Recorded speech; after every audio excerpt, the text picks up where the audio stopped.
Daniel bisa mengumpulkan apa ya, data-data arkaif sinematografi di Indonesia pada umumnya dan di Medan gitu, dan kita juga mungkin masih minim untuk mengumpulkan data-data arkaif, tapi dari data-data arkaif itu paling nggak mungkin kita bisa dapat gambaran apa sih yang menjadi soalan penting.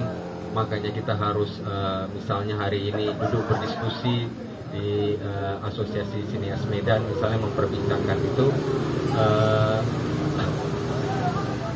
mungkin kita bisa atau mungkin Dr. Dani bisa kasih semacam pengalaman dan yang katakanlah solutif gitu tentang sinematografi. Silakan Dok. Selamat malam teman-teman semua. Jadi tadi kalau udah Bang Yondik aku nggak dengar, tapi pasti banyak lah yang diceritain tentang sejarah pasti. Yang paling tua di sini, maksudnya yang paling banyak pengalaman ya kan. Iya kan, maksudnya yang ikut serta udah dari dulu kan Bang Yondik, betul kan? Kemudian Bang Galung, tapi memang kenyataannya memang udah terlalu lama mati suri di perfilman di Medan dalam skop industri ya. Kalau bergerak sendiri-sendiri mah banyak aja, tapi itu dari waktu-waktu muncul anak-anak muda, anak-anak baru yang suka film, apalagi sekarang tinggal nonton YouTube aja kita bisa bikin film, peralatan makin mudah gitu. Tapi kan tetap ada standarisasi yang harus tercapai. Jadi ini sebenarnya, jadi benang kusutnya itu sebenarnya di sini. Kalau dulu di zaman Bang Yondi tahun 70-an 80-an itu di Medan, film nasional itu paling banyak, salah satu daerah penyumbang film nasional terbanyak adalah Medan. Kenapa? Karena PH-PH besar itu memang berdiri di Medan. Yang punya PH memang orang Medan ya kan, Surya Medan, kemudian apa lagi yang dulu ya Bang. Jadi memang mereka base-nya, kantornya di sini, tapi mereka membuat film kan untuk seluruh Indonesia. Yang dipakai tentu industrinya dari dulu di Jakarta, di Jawa, karena memang mereka yang punya pendidikan film dari semenjak dulu. Di Medan nggak ada tuh, kalau IKJ kan udah lama. Jadi ya karena memang pengusaha filmnya di Medan, maka banyaklah film Medan di industri perfilman nasional. Nah ini udah mati nih semenjak tahun 83 terakhir ya. Terakhir Musang Berjanggut yang dibuat Pemda kita waktu itu khusus untuk FFI. Bintangnya mah hebat, semua bintang masuk ke situ. Nah, itu karena memang yang dijual kan filmnya pemerintah gitu ya, tapi kualitasnya memang nggak terlalu baik, tapi itulah yang terakhir. Nah dari situ memang kondisi industrinya memang udah berubah. Jadi dari tahun 80 awal tuh ya Bang Yondik ya, 80 awal itu memang udah bergerak ke akhirnya di 85-86 itu mulailah masuk Subentra dan ini ya, maksudnya pemain-pemain besar. Jadi akibatnya kan industri ini nggak betul juga kita menyebutnya monopoli, tapi udah ada satu pemain besar yang jauh lebih besar dari yang lain, sehingga mulailah importir yang dulu ada ribuan di Indonesia. Dulu kita tinggal buka aja literasi kopi mau jadi importir film bisa, kalian hanya perlu punya duit. Importir itu banyak, semua importir di seluruh dunia black market, tinggal angkat telepon beli film. Film A bisa dijual oleh 1000 importir, kopinya bajakan, tapi bisa kalian beli dengan harga yang beda-beda. Misalnya kalian pingin film Gone with the Wind gitu, di importir sana harganya lebih murah, distributor sana lebih murah daripada ini. Jadi aslinya yang punya kan MGM misalnya, tapi di luar Amerika ini importir black market ini kemana-mana. Kayak di kaset lagu kita dulu tahun 80-an itu nggak ada izin semuanya. Jadi kalau kita punya duit kita bisa jadi importir, masukkanlah ke bioskop, putar, ambil duitnya. Nah itu mulai dari awal, mungkin perempat awal tahun 80-an, nah itu kan mulai kondisi industrinya berkembang ke arah yang lebih diregulasi gitu ya, sama Amerika, sama negara-negara superpower. Mereka nggak mau lagi, nggak rela lagi barangnya dibajak gitu. Jadi mulailah kalau mau muter film Hollywood ya harus ada perwakilan di sini. Kalau enggak, kalau kayak dulu sih suka-suka aja film tahun 60-an kita bisa nonton di bioskop tahun 80-an. Segala James Bond dari tahun 60-an kita masih nonton bioskop, karena kan itu tadi importir film itu udah macam kaset video, suka-suka hati aja. Yang manapun kita bisa muter kalau beli gitu. Yang jual penjual black market, bukan barang resmi juga gitu. Itulah yang mulai diatur, akhirnya baru terlaksana aturan itu tahun 91, tapi dari tahun 87-88 itu udah masuk 21 kan, udah masuk sebagai pemain besar dan distributor walaupun belum resmi sampai tahun 91, tapi mulailah bioskop-bioskop kecil ini digerus sistem. Jadi kita nggak bisa menyalahkan mereka jahat dan monopoli juga, enggak. Itulah sistem bisnisnya. Gitu, sehingga yang kecil terpaksa mengalah. Hilanglah PH-PH tadi gitu ya. Dari tahun 83 itu mungkin masih ada rencana membuat film mungkin menuju tahun 85, 86. Nah, mulailah kacau di situ. Jadi itu kondisi global yang membuat itu, dan mungkin memang nggak bisa dikejar waktu itu karena memang ya namanya Jakarta Pusat ya, dan namanya kan film-film itu ini. Dan yang diperparah lagi dengan tahun 90-an masuklah gara-gara memang film, waktu dulu film Indonesia banyak nih yang cukup bagus, kemudian masuk memang dari tahun 85 ke atas, 84 mungkin itu mulai keluar PH-PH kecil, Inem Film yang dulunya sebenarnya bagus, Inem Film buat Inem Pelayan Seksi Laku, tapi belakangan mulai keluar PH-PH yang membuat film apa namanya Astrada gitu, asal terang gambar ada gitu ya kan. Jadi mulailah film-film silat murahan gitu, mereka nggak bisa ngambil aktor kelas A gitu, ya udah kita pakai aktor kelas B, kelas C. Tapi bukan berarti kalau film independen Amerika dia ambil aktor nggak terkenal pembuatannya baik gitu, jadi filmnya bisa kemana-mana. Kalau ini dia ambil memang dari kelas C, pembuatannya pun kelas C. Itulah segala film silat yang ini mulai seks, menonjolkan unsur seks apa segala macam, akhirnya dan laku di daerah. Nah itu nggak bisa disangkal gitu ya, karena di daerah kan memang kan taraf pendidikan rakyat di Indonesia juga beda gitu, orang lebih suka yang hiburan aja gitu, nggak peduli. Nah ini dapat tempat sehingga akhirnya mengalahkan film yang berbudget besar.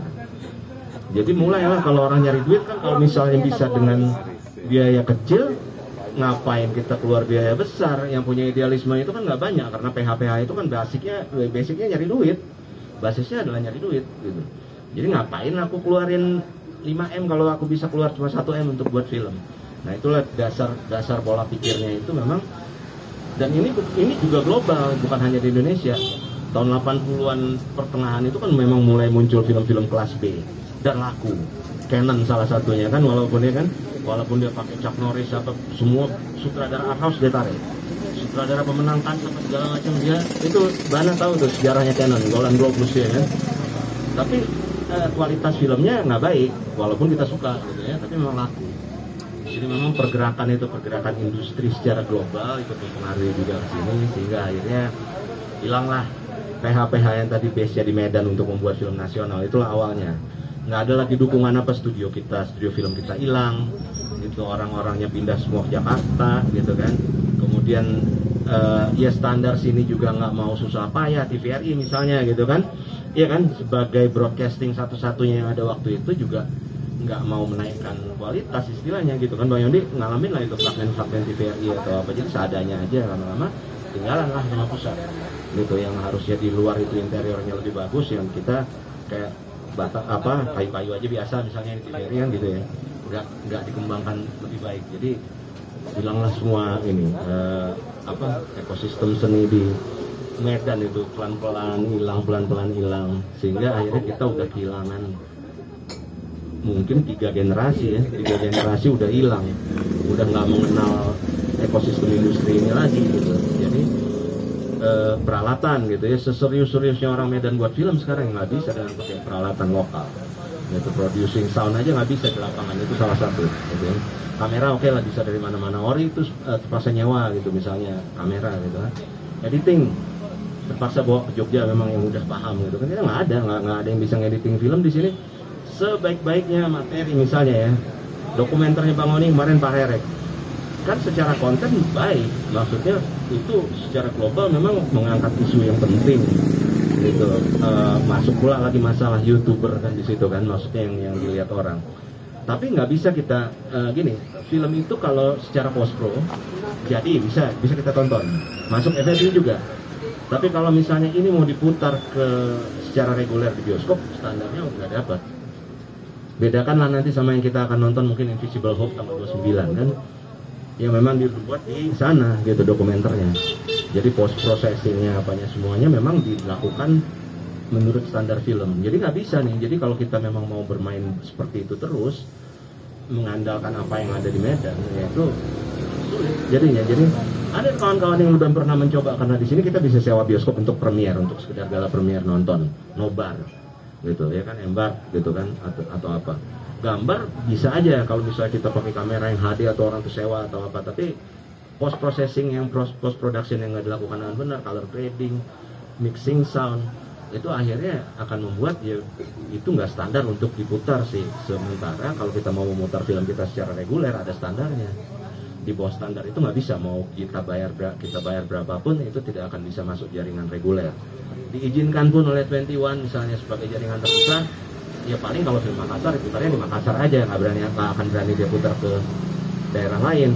Memang laku dulu ada film Bombe itu yang pertama pergerakannya dari Makassar, kacau sekali itu ini ya, maksudnya saya nggak ngomong soal konten filmnya gitu ya, tapi secara teknis itu kacau ya, hanya diputar di bioskop Makassar laku 500.000 penonton gitu. Tapi memang antusiasme Makassar beda dengan kita gitu. Entah apalah yang membuat kita harus studi banding, nanya orang Makassar kenapa bisa seperti itu. Tapi kecintaan orang Medan terhadap seni ini lokal, budaya lokal itu memang kurang gitu. Istilahnya gini ya, aktor Medan aktor Jakarta turun ke Medan nggak akan dikejar-kejar kayak orang di Makassar atau di Palembang gitu misalnya, atau di Lampung ya kan. Turun Reza Radian jalan tengah jalan nggak akan sebanyak orang di daerah lain lah.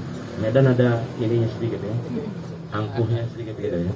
Jadi dari dulu tuh, jadi kalau FFI dilakukan di Medan memang nggak, masa itu nggak akan seramai di kota lain macam siapa nih kau gitu kan. Gitu kan, Medan dari dulu ada gitu ya. Ya itu yang membuat gitu kan, kita balik lagi kan ke diri kita sendiri gitu, lingkungan kita. Gak peduli sebesar apa cinta kita terhadap film gitu. Orang di sekitar kita kan masih banyak yang aku nggak mau nonton film Indonesia di bioskop gitu, layangan putus mereka nonton kan. Ya kan, kalau ada sensasinya di situ nonton ya kan. Pokoknya kalau ada sensasi soal selingkuh, soal rumah tangga, soal apa kayak gitu kan, pemainnya cantik pula dan yang mereka suka gitu kan, itu ditonton. Nah inilah yang harus ditemukan ini, formula-formula ini yang sekarang lagi main, laku sekali Makmum 2. Secara kualitas filmnya, storytellingnya nggak bagus, tapi memang penonton kayak masuk rumah hantu, teriak-teriak bareng gitu. Itu yang orang suka. Sehingga ngapain dia membayar tiket lebih mahal untuk film yang baik yang nggak menghibur mereka. Mereka lebih suka datang rame-rame nonton, terhibur, teriak-teriak bareng gitu kan. Nah itu formula itu sebenarnya harus ditemukan, bagaimana membuat film yang menghibur juga tapi juga baik. Itu selalu jadi masalah dari dulu, susah ya kan. Misalnya Makmum itu kan laku kan, kalau misalnya produsernya mau membuat sedikit lebih baik aja filmnya, lebih menjaga atau dia apa, ya kan dapat udah formulanya sebenarnya dikit lagi gitu. Tapi kadang-kadang ya itu, jadi nggak harus mikir juga ya. Kalau misalnya penonton memang nggak suka disuguhin film mikir, nggak harus mikir juga. Spider-Man lah misalnya kan secara teknis filmnya bagus, Hollywood kan bisa mencapai itu, Indonesia belum gitu. Satu di antara 100 pun belum tentu gitu. Jadi ekosistem itu sebenarnya kalau memang mau mulai dari awal lagi, dan selalu kita memang harus mulai lagi dari awal, karena seperti yang dibilang Bang Galung, organisasi yang udah ada, asosiasi kayak Kopi Sumut ya, kita mencoba merangkul semua, tapi kan nggak mungkin karena memang pemikirannya dan visinya itu beda-beda kadang-kadang. Dan itu lagi balik lagi orang Medan ini sukanya berantem ya, nggak mau mencari solusi. Tapi memang betul kalau film itu seperti profesi lain juga sama, pasti ada kubu-kubu, ada yang memihak ini, ada yang memihak ini gitu. Di film, di medsos, di Twitter itu tiap hari masih berantem itu kubu, dibilang kubu komersil, kubu art house, nggak ada tuh sebenarnya gitu. Mereka aja yang bikin gitu. Kenapa akhirnya saling mengejek gitu, karena memang opini-opini ini kadang-kadang bikin salah satunya kesel gitu, nggak seimbang gitu kan, nggak seimbang. Misalnya kan kita suka film, masa kita dimarahin mau nonton Spider-Man misalnya kayak gitu kan, itu kan selera kita, memang kita mau dan wajar dong kita kayak masuk ke tempat kan, kita ke Dufan, kita ke Universal Studios, kita ke yang paling kecil adalah Taman Ria atau Medan Fair dulu, ya kan, salah kita kan enggak gitu. Mencari hiburan di bioskop gitu kan itu kadang-kadang yang jadi masalah, formula itu ya. Jadi nggak menyadari bahwa memang di film itu kan ada aliran mainstream dan ada side stream. Ini nggak boleh saling berantem lah gitu. Dengan mainstream banyak gitu kan, kalau misalnya bioskop penuh dan orang-orangnya banyak yang datang, kan film yang ada di bioskop juga dilirik sama mereka gitu loh.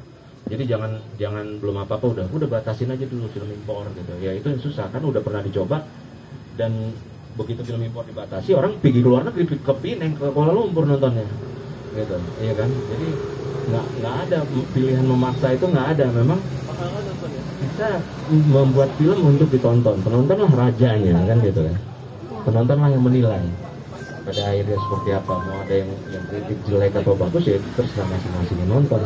Nah jadi ekosistem ini juga harus dimulai dari situ. Terlalu banyak yang harus dibenahi di Medan memang, tapi bukan nggak bisa, mudah-mudahan bisa.